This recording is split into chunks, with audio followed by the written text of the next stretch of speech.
ರಾಘವೇಂದ್ರಾಯ ಸತ್ಯಧರ್ಮರತಾಯ ಚ ಭಜತಾಂ ಕಲ್ಪವೃಕ್ಷಾಯ ನಮತಾಂ ಕಾಮಧೇನವೇ. ರಾಯರ ಪ್ರತಿಷ್ಠಾಪನಾ ವಾರ್ಷಿಕೋತ್ಸವ ಹಡಗಲಿಯಲ್ಲಿ ರಾಘವೇಂದ್ರ ಸ್ವಾಮಿಗಳ ಬೃಂದಾವನವನ್ನು ಪ್ರತಿಷ್ಠಾಪಿಸಿ 17 ವರ್ಷ ಹೊಂದಿರತಕ್ಕಂಥದ್ದಾಗಿದೆ. ಈ ಸಂದರ್ಭದಲ್ಲಿ 17ನೇ ವಾರ್ಷಿಕೋತ್ಸವವನ್ನು ವಿಜೃಂಭಣೆಯಾಗಿ ಆಚರಿಸಬೇಕೆಂದು ಆದ ಕಾರಣ ಅನೇಕ ಕಾರ್ಯಕ್ರಮಗಳನ್ನು ಹಮ್ಮಿಕೊಂಡಿರತಕ್ಕಂಥದ್ದಾಗಿದೆ.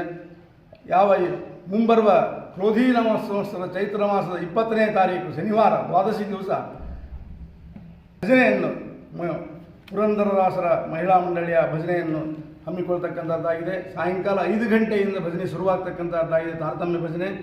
ಆ ಕಾರ್ಯಕ್ರಮಕ್ಕೆ ಎಲ್ಲರೂ ಬರಬೇಕು. ಭಜನೆ ಅಂತಕ್ಕಂಥದ್ದು ಕೇವಲ ಹೆಣ್ಣು ಮಕ್ಕಳಿಗೆ ಮೀಸಲಾಗಿರ್ತಕ್ಕಂಥದ್ದಲ್ಲ, ಪ್ರತಿಯೊಬ್ಬರೂ ಕಲಿಯಬೇಕೆನ್ನುವ ಉದ್ದೇಶದಿಂದ ಆ ಶನಿವಾರ ಸಾಯಂಕಾಲ ಇಟ್ಟುಕೊಂಡಿರ್ತಕ್ಕಂಥದ್ದಾಗಿದೆ. ಜೊತೆಗೆ ಏನಂತಂದರೆ ಭಜನೆಯ ನಂತರ ಪೂರ್ಣ ಪ್ರಮಾಣದ ಉಪಹಾರದ ವ್ಯವಸ್ಥೆಯನ್ನು ಕೂಡ ಮಾಡಿರ್ತಕ್ಕಂಥವರಾಗಿದ್ದಾರೆ.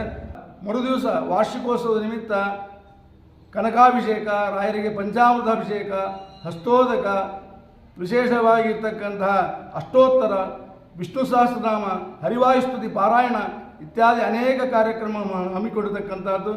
ಶ್ರೀನಿವಾಸ ಕಲ್ಯಾಣ ಬೆಳಗಿನ ಜಾವ ಪುರಾಣ ಕೂಡ ಇರ್ತಕ್ಕಂಥದ್ದು. ಬೆಳಗ್ಗೆ ಪುರಾಣ ಇರ್ತಕ್ಕಂಥದ್ದು ಶ್ರೀನಿವಾಸ ಕಲ್ಯಾಣ, ವೆಂಕಟೇಶ ಮಹಾತ್ಮ ಪುರಾಣ ಹೇಳ್ತಾ ಇದ್ದಾರೆ. ಆ ಪುರಾಣದ ನಂತರದಲ್ಲಿ ಶ್ರೀನಿವಾಸ ಕಲ್ಯಾಣ ನಡೆದಿದೆ. ಶ್ರೀನಿವಾಸ ಕಲ್ಯಾಣ ಅಂದರೆ ಪರಮಾತ್ಮನ ಕಲ್ಯಾಣ. ಯಾಕಪ್ಪ ಪರಮಾತ್ಮನ ಕಲ್ಯಾಣ ಮಾಡಬೇಕು? ನಮ್ಮ ಕಲ್ಯಾಣವಾಗಬೇಕಾದರೆ ಪರಮಾತ್ಮನ ಕಲ್ಯಾಣವಾಗಲೇಬೇಕು. ಅದರಲ್ಲಿಯೂ ಕೂಡ ವಿಶೇಷ ರಾಯರ ಸಮ್ಮುಖದಲ್ಲಿ ನಡೆತಕ್ಕಂಥ ಶ್ರೀನಿವಾಸ ಕಲ್ಯಾಣಕ್ಕೆ ನೀವೆಲ್ಲರೂ ಭಾಗಿಯಾಗೋಣ ಮತ್ತು ರಾಯರ ಅನುಗ್ರಹಕ್ಕೆ ಪಾತ್ರರಾಗೋಣ ಅಂತೇಳಿ ಮುಗಿಸ್ತಕ್ಕಂಥವನಾಗಿದ್ದೇನೆ.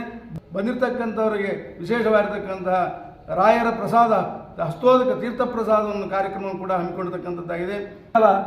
ಯಾವ ಮಹಿಳಾ ಗೋಷ್ಠಿಯನ್ನು ಹಮ್ಮಿಕೊಳ್ತಕ್ಕಂಥದ್ದು ಅದನ್ನು ತಿಳಿಸ್ತಕ್ಕಂಥವರಾಗಿದ್ದಾರೆ. ಆ ಕಾರ್ಯಕ್ರಮ ಕೂಡ ಎಲ್ಲರೂ ಬರಬೇಕು ಅವತ್ತಿನ ದಿವಸ ಸಾಯಂಕಾಲ. ತದನಂತರ ಅಂದರೆ ವಿಶೇಷವಾಗಿರ್ತಕ್ಕಂಥ ರಾಯರ ಮಠಕ್ಕೆ ರಾಯರಿಗೆ ಸೇವೆ ಸಲ್ಲಿಸ್ತಕ್ಕಂಥ ಭಕ್ತಾದಿಗಳಿಗೆ ವಿಶೇಷವಾಗಿರ್ತಕ್ಕಂಥ ಸನ್ಮಾನ ಸಮಾರಂಭ ಮತ್ತು ಅಲ್ಲದೆ ಹಿರಿಯರಿಗೂ ಕೂಡ ಸನ್ಮಾನ ಸಮಾರಂಭ ಹಮ್ಮಿಕೊಳ್ತಕ್ಕಂಥದ್ದಾಗಿದೆ. ಈ ಕಾರ್ಯಕ್ರಮದಲ್ಲಿ ಎಲ್ಲರೂ ಭಾಗವಹಿಸಿ ಈ ಕಾರ್ಯಕ್ರಮವನ್ನು ಶೋಭೆ ತರಬೇಕು. ಮುಖ್ಯವಾಗಿ ಎಲ್ಲರೂ ಬರಲೇಬೇಕಾಗಿರ್ತಕ್ಕಂಥ ಒಂದು ಕಾರ್ಯಕ್ರಮ. ಎಲ್ಲರೂ ಕೂಡ ತಪ್ಪದೆ ನಿಮ್ಮ ಸಕುಟುಂಬ ಪರಿವಾರವಾಗಿ ಬಂದು ಭಾಗವಹಿಸಿ ಈ ಕಾರ್ಯಕ್ರಮದಲ್ಲಿ ಪಾಲ್ಗೊಳ್ಳಬೇಕಂತ ಮತ್ತೆ ಕೇಳ್ತಾ ಇದ್ದೇನೆ. ಕೃಷ್ಣಾರ್ಪಣ.